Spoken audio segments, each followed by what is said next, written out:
¿Qué tal? Bienvenidos nuevamente a esta serie de videos sobre metodología de la investigación. En esta ocasión vamos a hablar acerca de lo que es el análisis cuantitativo. Recuerden que ya para este momento aplicamos algún tipo de instrumento de recolección de datos y estamos en esta fase en la cual vamos a realizar un análisis sobre estos datos y poder ver si se apegan o no a los elementos como nuestro objetivo y nuestra hipótesis. Cuando nosotros realizamos esto, recuerden que tenemos que evaluar precisamente entre el tipo de estadística que voy a hacer, que podemos dividirla en dos, una estadística que es descriptiva y un tipo de estadística que es inferencial. La estadística descriptiva, digamos que es esta parte de estadística que es más sencilla, mm, sirve para ver un panorama general sobre los datos y sobre la población y el fenómeno que se pretende estudiar. Y la estadística inferencial es un poquito más compleja, dado que busca establecer algún grado de relación entre la intervención que hay de una variable con otra para que se presente un cierto fenómeno. En este caso, esta serie de videos van a estar enfocados en lo que sería un tipo de estadística descriptiva. Dentro de nuestra investigación ya tenemos los datos, como les había mencionado. Ahora tendremos que realizar una serie de pasos como la codificación, la formación de una matriz, la verificación de que no haya errores y entonces hasta este momento se inicia con el análisis estadístico. La codificación no es más allá de asignarle un valor numérico a cada uno de los resultados que estamos buscando como variables.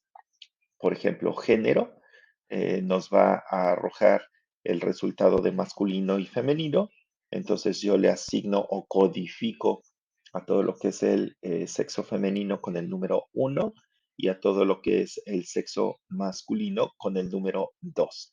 De esta manera, un software de estadística es capaz de analizar y llevar a cabo la interpretación de los resultados. La formación de una matriz tiene que ver con el acomodo de estos datos. Generalmente nosotros lo hacemos a través de el Excel y pues es la organización que se está dando a cada una de estos datos agrupados ya por códigos. Luego se verifica que no existan errores. Acuérdense que cuando nosotros tenemos datos que son completamente extremos, vamos a suponer que un dato está con el número 1 y tenemos un dato que se va hasta el número 7000. Entonces eso habla de que hay una gran diferencia entre el espacio entre uno y otro. Generalmente estos nos están marcando algún tipo de error y cuando esto sucede, lo que hacemos o lo que es necesario hacer es eliminar estos datos y también ver todos aquellos datos que no cumplen con los elementos necesarios que define la variable.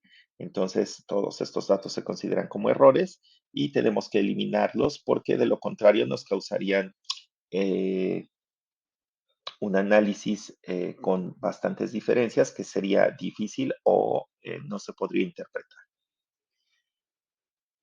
Nosotros tenemos que seleccionar de acuerdo a nuestro tipo de investigación y a los objetivos que planteamos, el tipo de programa estadístico que más se adecue para esto.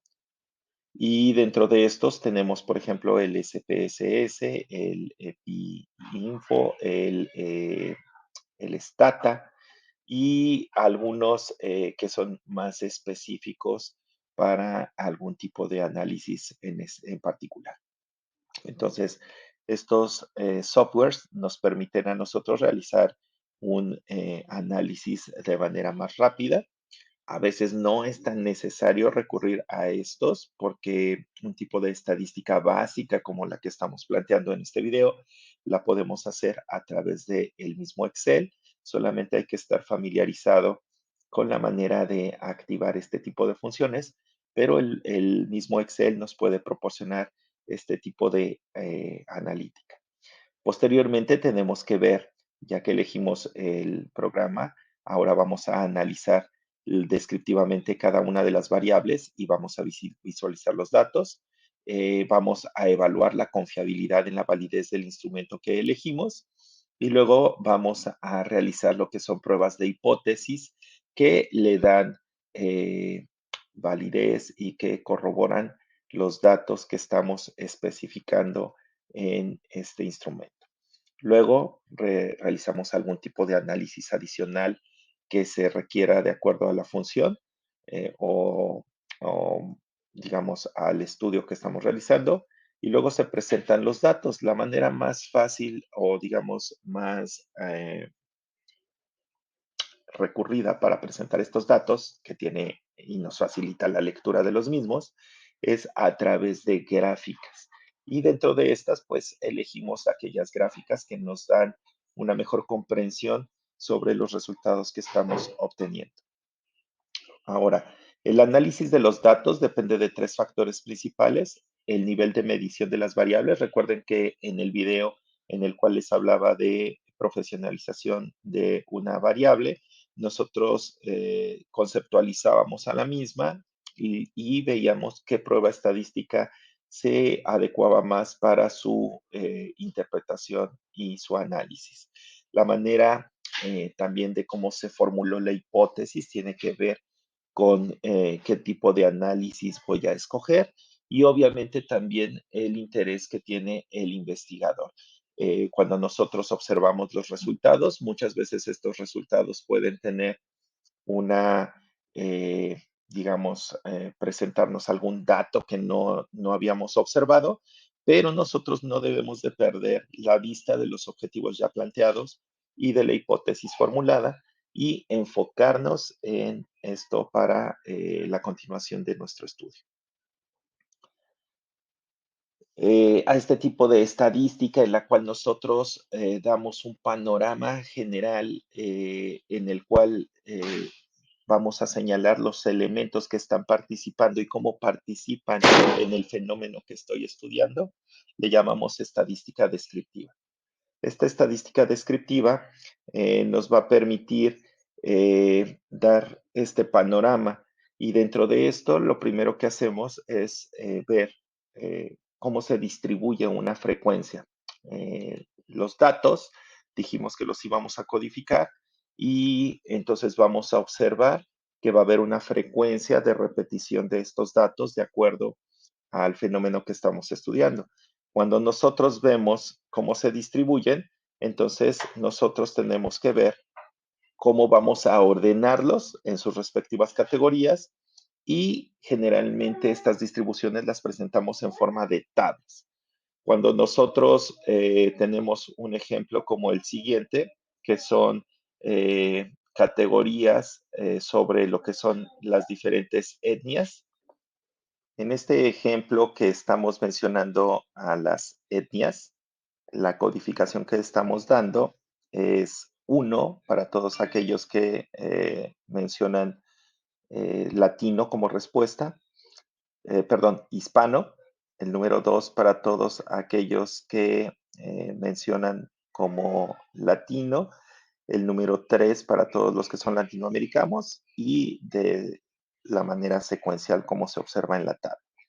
Ahora, si nosotros vemos la frecuencia de la respuesta codificada con el número 1, que es hispano, obtenemos una frecuencia de 52 respuestas. Para latino, obtenemos una frecuencia de 88 respuestas. De esta manera, nosotros podemos ver cómo se distribuye la frecuencia de estas respuestas. Si así por simple lógica, al observar esta tabla, de 200 que fueron encuestados, estoy viendo que la mayor parte de personas son o corresponden a latinos. No es un porcentaje, no estoy hablando de un 88%. Simplemente estoy diciendo que de 200 personas, 88 tienen este tipo de respuesta. Eso quiere decir que yo puedo expresarlo también de la siguiente manera.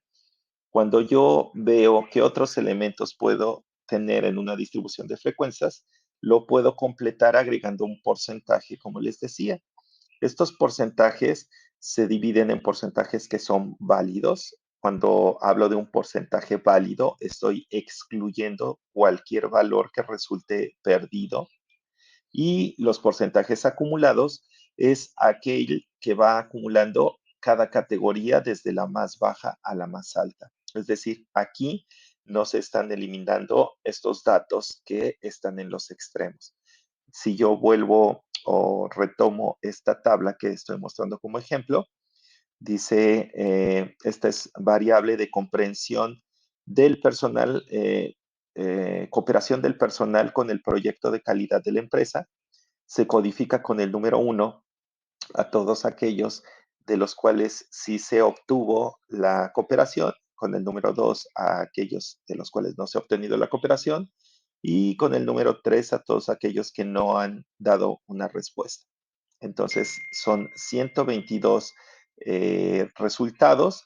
Aquí nosotros traspolamos ese 122 a un 100% y dado esta comparativa ya en porcentaje, nosotros vemos que la mayoría, una frecuencia de 91, fue la respuesta o se agrupó en el número de si han obtenido o si han tenido compromiso y eso representa un 74%. Por lo tanto, esta manera es mucho más sencilla para llevar a cabo su interpretación. Nos damos cuenta de que un 20% no respondieron a este cuestionamiento y bueno, aquí nos está hablando de que un 4% es aquel que no obtuvo esta cooperación con el proyecto y 20% no tenemos respuesta. Ok. De esta manera, nosotros ahora podemos presentar un resultado en el cual se muestre pues esta frecuencia. Y la manera que tenemos de presentar estos resultados, como ya les había mencionado, pues es a través de gráficos. El más utilizado pues es un histograma. No se ocupa mucho en investigaciones formales, pero sí cuando nos enfocamos en análisis descriptivos, que sería una gráfica de pastel. Y otro tipo de gráficos es como el que presento al final, en el cual en una misma fila vemos la comparativa entre diversos porcentajes, puede ser un valor positivo y un valor negativo, y nos permite estimar ahí la diferencia entre un tipo de respuesta, ¿no? Por ejemplo, aquí es, respetan, regañan al niño cuando ve mucha televisión, es una investigación sobre hábitos eh, eh, de ver televisión en niños, y aquí vemos que, por ejemplo, en una misma pregunta podemos obtener datos que van, o es una respuesta dicotómica, va hacia el sí o hacia el no. Y entonces aquí en una misma gráfica estamos comparando el resultado de quien dijo que sí con quien dijo que no. Para este ejemplo que fue, regañan al niño cuando ve mucha televisión, 52% se lo podemos atribuir al no y 47% al sí.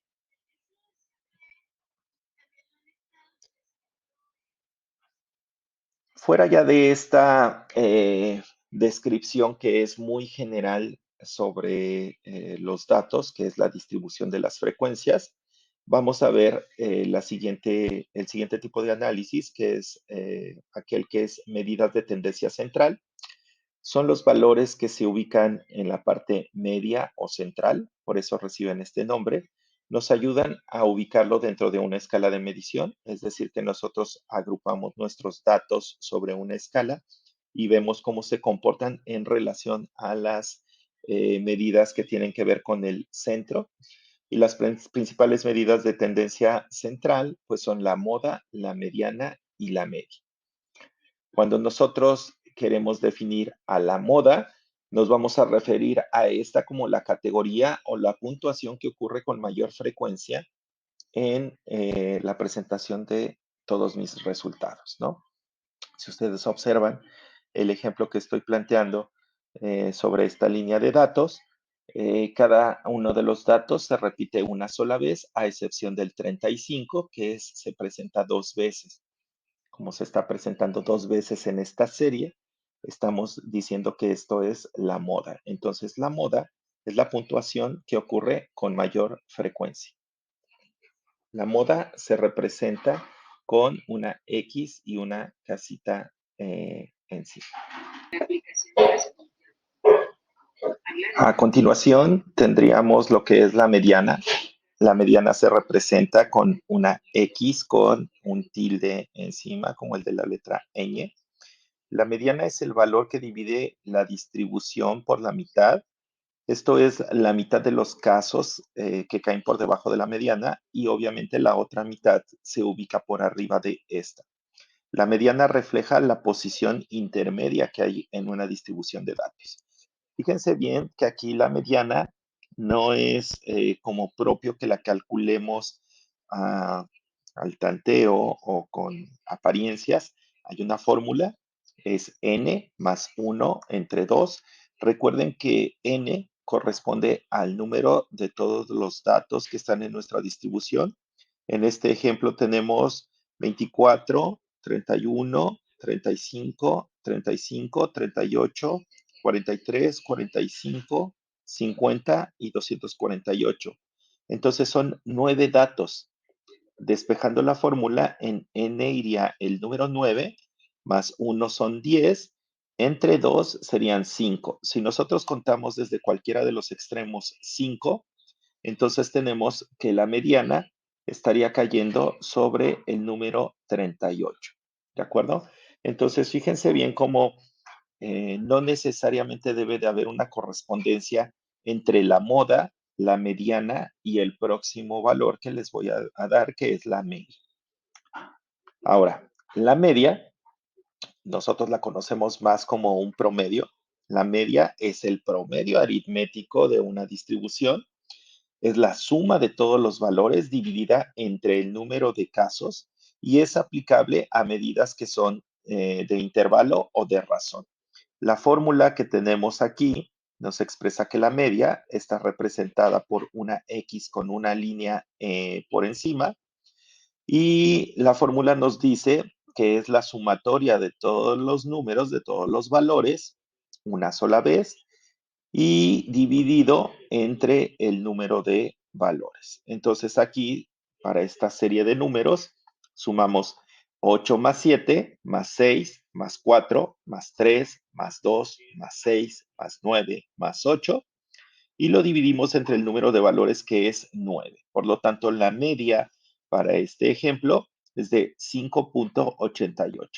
Y como les había repetido antes, no necesariamente esta tiene que corresponder con cualquiera de los otros elementos como la moda o la mediana. Ahora tenemos que ver todas aquellas medidas que nos hablan de cómo se están dispersando los datos. De ahí recibe el nombre de medidas de dispersión. Y aquí nuevamente vamos hacia nuestra escala de medición y nos preguntamos dónde se diseminan o dónde se colocan las demás puntuaciones. Entonces, son intervalos que designan distancias o un número de unidades en la escala de medición. Las medidas de dispersión más utilizadas son el rango, la desviación estándar y la varianza.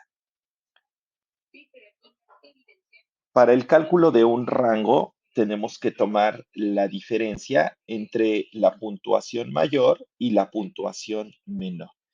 Eh, en esta serie de datos que les estoy presentando como ejemplo, la puntuación menor que corresponde a XM sería 17 y la puntuación mayor corresponde a XM mayúscula y corresponde a 33. Recuerden que cuando nos solicitan una diferencia, la operación aritmética pues es una resta. Entonces, 33 menos 17 sería 16. El 16 no es un valor que yo tenga o que pueda encontrar en mi serie de datos, pero me está hablando precisamente de la dispersión que puede haber entre cada uno de mis datos. Entre mayor o más grande sea el rango, mayor será la dispersión de los datos. Por lo tanto, cuando estos están muy dispersos y se alejan de la media, eso me habla de que puede haber un error o de que no se están apegando a lo que yo pretendo explicar. La varianza es una medida que nos expresa la cercanía de cada dato con respecto a la media. Por lo tanto, se busca la distancia de cada dato y la media de estos datos. Es el promedio del cuadrado de las desviaciones. Entonces, fíjense, parece algo complejo, pero si nosotros observamos la fórmula, aquí tenemos que la varianza se expresa con una S mayúscula al cuadrado, porque recuerden que es el cuadrado de nuestras medias. Entonces, lo primero que tenemos que hacer, si ustedes observan esta primera parte de la fórmula, es lo que correspondía precisamente a lo que es una media, ¿no? Entonces, si lo que estamos necesitando es primero esta media o este promedio, lo vamos a calcular. Recuerden que la fórmula de la media, que es la X con la línea por arriba, nos dice que es la sumatoria de todos los datos entre el número de datos.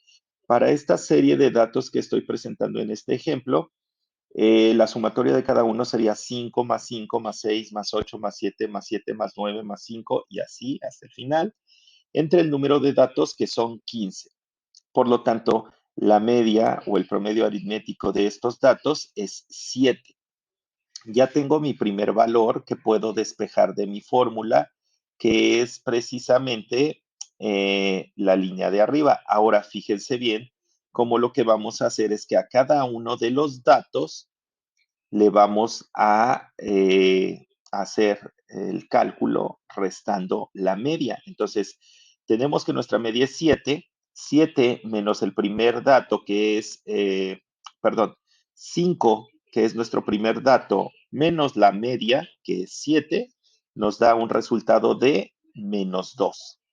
Al siguiente dato, que es igual 5 menos 7, sería -2, 6 menos 7 menos 1, 8 menos 7 es 1 positivo, 7 menos 7 es 0, y así con cada uno de los datos.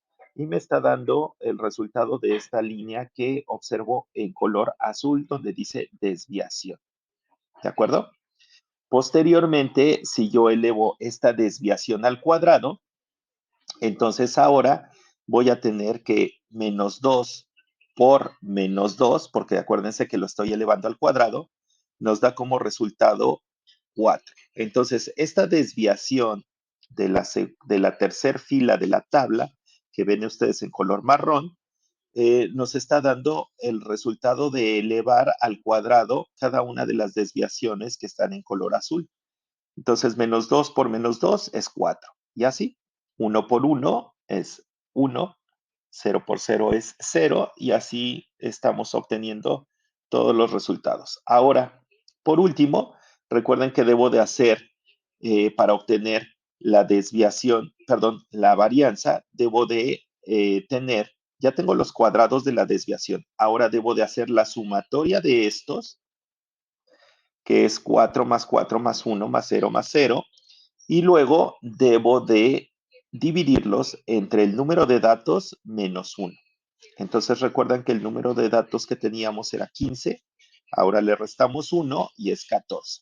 La sumatoria de todos estos cuadrados me da 56. Y ahora puedo decir entonces que mi varianza es de 4 para esta serie de datos. Por último, podemos calcular con esto la desviación estándar. Y la desviación estándar es el promedio de desviación de las puntuaciones con respecto a la media. Entonces, cuando nosotros decimos promedio, vamos a decir que es la media de qué tanto se están alejando de esta media cada uno de los datos. Esta medida se expresa en las unidades originales de medición de esta distribución y se interpreta en relación con la media. Si aquí nosotros estamos observando una desviación estándar que el dato es muy alto, es decir, cuanto mayor sea la dispersión de los datos alrededor de la media, entonces mayor va a ser la desviación estándar. Acuérdense que estas medidas las estamos tomando para medidas que son de intervalos o de razón. Ahora, ¿cómo vamos a calcular una desviación estándar? Bueno, para esto tenemos que elevar o sacar la raíz cuadrada de una varianza. Por eso primero calculábamos la varianza, ya que tenemos el dato de la varianza, que era 4, ahora le sacamos su raíz cuadrada y esta es 2. Entonces aquí estamos teniendo como resultado que la desviación estándar con respecto a la media de la serie de datos que habíamos visto anteriormente es 2 y nos sirve para interpretar el comportamiento de los datos y la representatividad del promedio. ¿Cómo lo hacemos? Acuérdense que la S, al sumarse y restarse 2 veces a la media, nos va a proporcionar intervalos que son los extremos. Es decir, que nos va a dar un intervalo máximo y un intervalo mínimo. Si el intervalo es muy grande del promedio, quiere decir que este no representa bien los datos. Vamos a ver, para este ejemplo que estamos marcando, tendríamos que nuestra media es 7 menos 2, entonces eso nos está dando menos 2, perdón, por 2, que sería 4, nos está dando un resultado de 3.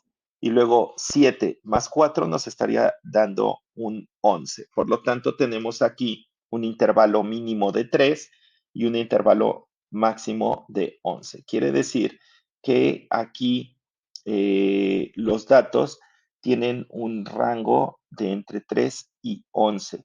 Y esto nos están hablando de la representatividad que tiene este promedio. Por ejemplo, si el resultado para nosotros fue 2, quiere decir que está por debajo de este rango y por lo tanto no representa bien los datos que estamos obteniendo en esta secuencia. Recuerden que esto parece un tanto complicado, pero cuando lo estamos traduciendo en el lenguaje de nuestras propias investigaciones adquiere sentido y cuando vemos el comportamiento de esto nos permite interpretar y dar como tal el resultado de nuestra investigación. Por ejemplo, si yo veo que estoy haciendo una investigación de fumadores o de tabaquismo, yo espero o yo planteo en mi hipótesis el hecho de que el mayor porcentaje de fumadores será del género masculino. Cuando yo hago el análisis de estos datos, me aparece que la mayor parte de fumadores son del sexo femenino. Entonces, ¿cómo lo puedo responder?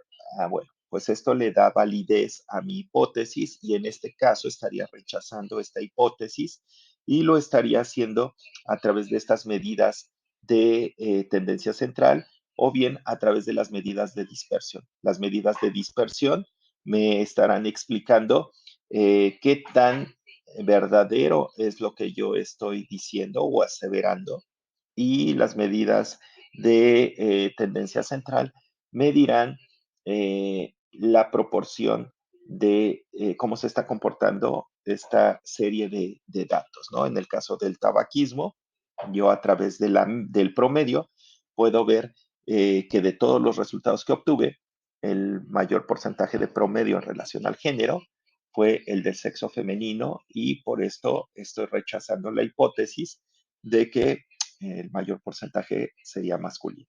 Y así con cada investigación, eh, esta serie de análisis nos sirve para poder ver y interpretar y dar validez a nuestros resultados. Bueno, chicos, eso es todo. Recuerden que estamos tomando esta información de Sampieri, quinta edición, y obviamente esto solo es con fines de una pequeña guía. Posteriormente nosotros podemos ver de manera personal y basados en cada investigación los resultados y darle un mayor sentido a su análisis estadístico. Pues muy bien, adelante. Gracias.